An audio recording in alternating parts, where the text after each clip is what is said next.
Welcome one all, my name is Tawess and today we are painting, well, as I said in the unboxing video, it is Valkyrie adjacent. This is a Macross Batroid or a Robotech, Valkyrie, depending on which franchise you prefer.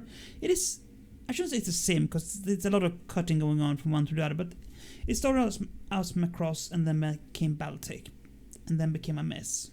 And then Tawess licensed some of the makes from Macross to use for art fodder for their miniature game, and well, it's a long story, and if you want the entire story, just search Harmony Gold Unseen or Harmony Gold vs Tawess. You're probably gonna get the full story.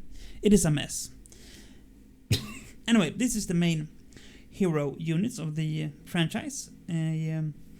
In Macross, they are a mecha that can turn into a plane or a hybrid mode, where they're like half a plane with. It's very stupid, but it's half a mecha with legs, and it's plane stuck on top of the legs. So yeah, we sprayed this with Gorgon hide because it's my favorite go-to, not white when I want it to be cool and crisp and clear. And now we're hitting with some crisp matte white to get the whites to actually look like white. And as you saw in the thumbnail, I pretty much struck pay dirt here. I have no idea how I did it, but I just managed to hit the right tone and everything, so I didn't need to pen a line or ink or anything. The lines just came by themselves. Okay, spoiler, we are going to cheat a bit with the sandy brown things, but that's a later question. The white somehow did what it's supposed to do. I don't know how it did it, but it did. Anyway, at this stage, what you want to do is take your time, and as always, try to keep away from the edges. Don't paint over the lines in between the panels, because that is going to make things look muddy. Take it slow and make sure you have a very nice flow in the paint. Thin layers, go over it multiple times. As always, this is the way you get it creamy smooth. And yes, I have kind of gotten stuck on the word creamy smooth because I like that as a description of what you want your painting to be. Smooth, creamy smooth. No sharp transitions. Actually, unless you want sharp transitions, like with camo. But even your camo should look creamy good. So yeah, basically, going over all the areas that are supposed to be white first, because it's easier to paint things over with white than it is with other paints. Because white tend to make really sharp contrasts, and we pick up on that. So that is why I do white first and then do the cobalt skin afterwards. Now, cobalt skin is one of these armor paints. It's in a skin tone range. It is a good, soft. How should I describe it? It is it's a very mid-European tone, if I put it like that. But it also works well as a light brown. It's more towards nougat than chocolate, if that makes any sense. But it's a very nougaty brown. If you have a good nougat, that is. If you don't have a good nougat, it is what it is. Same idea here. Carefully going over the areas with a fairly wet paint. I'm a little bit less careful here because what we'll do later on is hitting it with some wash, and that will take care of some of the panel lines. But still try to avoid glopping on paint. You still want it very thin, very smooth, very see-through. That is why I took a white base like this. You want barely enough paint to see it on the first layer. Then you hit that with a second layer, maybe a third layer, depending on how much you dilute your paint before you do that. And this one, this stage is like, at some point be like, oh, this does not look good. But persevere, go through, do what it's supposed to do, and in time it will start looking good. Now, let everything dry. This is important. Let everything dry properly, because more than a few paints changes properties a bit when they dry. So let everything dry properly. Takes about 10-15 minutes perhaps.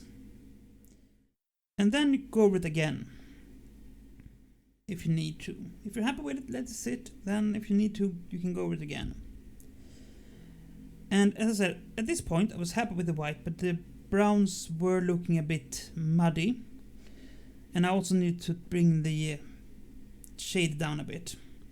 So out of the strong tone, Armor Painter do some really nice washes. It's their thing. They're great.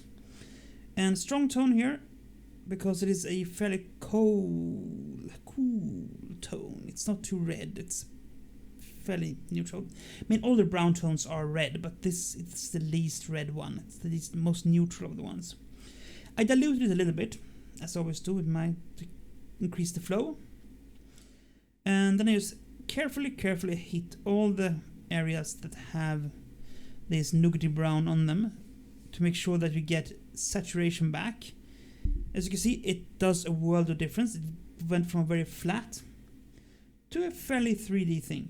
Now, if you were aiming for a more animated, cel-shaded look, what you should have done instead here is edge highlighting and panel lining, going through the areas between the panels, and with either a fine liner or an oil wash, or if you're really steady on the hand, use a brush. I wasn't going for this look because I have nothing else that is in this look, so I was like, instead we're doing a wash to bring out a bit more of a dimension into it. Now, these models are super sharp, very clean models.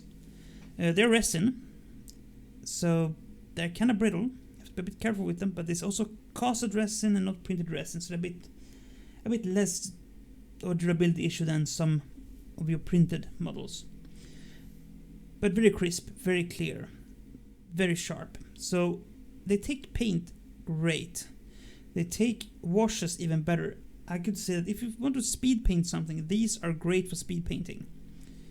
Lot of panels and crevices and areas to move into. Of course, as always, you have to be careful to not get coffee staining, and if you know these, when the wash or speed paint settles onto an area and you get a area that is darker than the other ones because you let it pool there, that's of course a problem. But if you just keep an eye out for that and have a wet brush at hand, that's an easy problem to solve.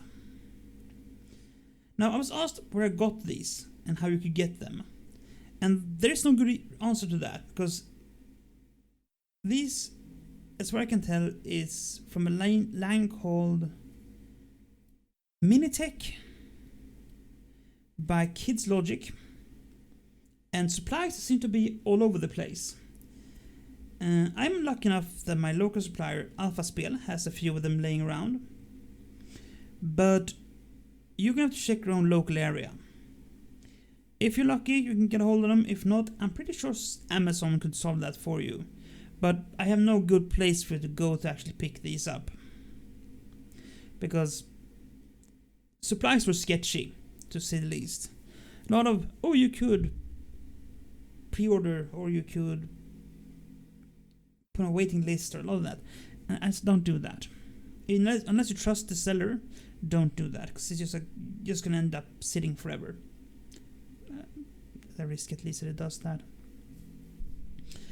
So yeah, now hitting all the nougat areas, we have a lot more contrast, and basically letting it dry properly, because again, you don't want to reactivate this by mistake. Here you can see me taking care of some coffee staining by wetting the brush and wiping up a bit of the excess. That's a good way to do it. I did take about a tiny bit too much. I had to correct that later, but for all intents and purposes, that is what it is. And some slight touching up, because you always need a bit of touching up. And yep. Now the feet this time, I was debating on doing them black as per the actual show, but instead I decided to go with some white speed paint, because I guess this weird grayish whitish kind of cel shaded look. I found it interesting. An interesting variety to my usual silver painted feet.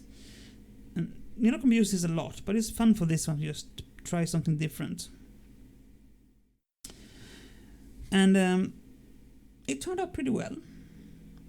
Not great, but pretty well. Had to give it about 2 layers of that before it looked really good. And we finish off with some dark tone for the gun. Because again, the guns in these shows is just simple black cylinder. And I was like, yeah, let's not spend more time on that than we actually need to do. Dark tone in this case works fine. And yeah. Actually, didn't use dark tone, use dark speed paint, but same paint, same effect. I'm gonna change that later, because I can see the bottle in the background now. Sorry, my bad. It's dark speed paint, but anyway, the effect is the same. So, it is what it is. Now, wrapping this up, I have another one of these, being Roy Fokker's Skull Leader, and I have a officer's pod sitting around. And if this video does well, we might paint those on camera too, because, well, if you like it, you like it.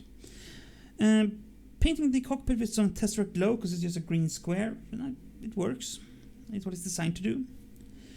So, if you don't like that, we're gonna go back to painting regular Battletech mechs soon. I just got inspired by the Honor and Glory from Overwatch, because I started painting with Overwatch again. We'll see.